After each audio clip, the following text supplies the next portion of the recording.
नमस्कार, आप सभी का स्वागत है जम्मू लिंक्स न्यूज में और मैं हूं विशाल शर्मा। पुंछ आतंकी हमला और हमले का आज तीसरा दिन है।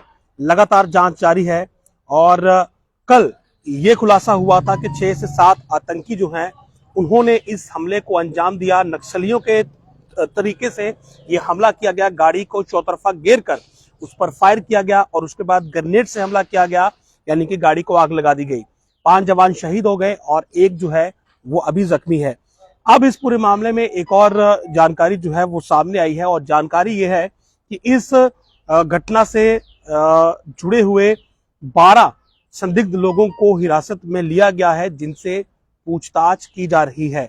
ऐसी संभावना है कि ये जो 12 संदिग्ध हैं ये उन आतंकियों के मददगार हो सकते हैं, ओजीडब्ल्यू हो सकते हैं, जिन्होंने रैकी की हो या फिर जिन्होंने जानकारियां आतंकियों तक पहुंचाई हो और उन्हें हमला करने में मदद की हो।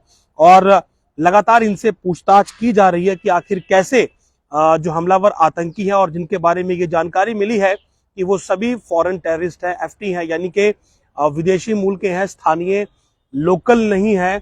और बाहरी जो विदेशी आतंकी है उसे लोकल क्षेत्र की इतनी जानकारी आखिर कैसे हो सकती है। इतनी जो रूट्स हैं, जो रास्ते हैं, जो टेरेन है, जो सड़क है, इतनी जानकारी उन आतंकियों को कहां से मिली। इसका मतलब यह है कि आतंकी लंबे समय से इस क्षेत्र में रह रहे हैं। और जिस क्षेत्र की ये बात है, ऐसी भी जानकारी है कि गजनवी फोर्स का ये इलाका है और इसका जो कमांडर रफीक है वो भी इसी एरिया का रहने वाला है।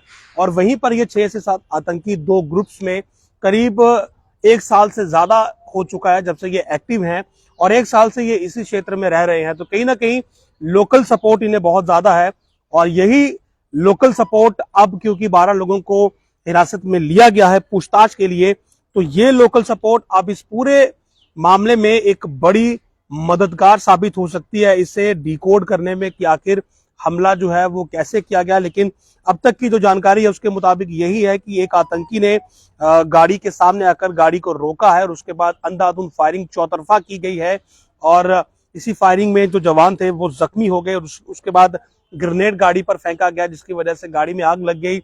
इस क्षेत्र की बात करें तो गाड़ियों में जो केरोसिन ऑयल होता है वो अक्सर रखा होता है, उसने भी जो है वो आग पकड़ी है, जिसकी वजह से आग काफी भीषण हो गई, गाड़ी पूरी आग की चपेट में आ गई। लेकिन इस मामले में लगातार एनआईए, आर्मी की जो इंटेलिजेंस विंग है और जम्मू कश्मीर पुलिस है और तमाम एजेंसीज है वो काम कर रही हैं और रिजल्ट अब तक का यही है कि 12 संदिग्ध हिरासत में ले लिए गए हैं और उनसे पूछताछ जारी है। उम्मीद है कि इन्हीं से आगे की जो लीड है वो सिक्योरिटी फोर्सेस को मिलेगी ताकि इस हमले की गुत्थी को सुलझाया जा सके। क्योंकि अगर राजौरी पुंछ की बात करें तो सन 2021 से लेकर अब तक करीब ये 5वां हमला है जो हुआ है और आतंकियों के बारे में जानकारी नहीं मिल पा रही है।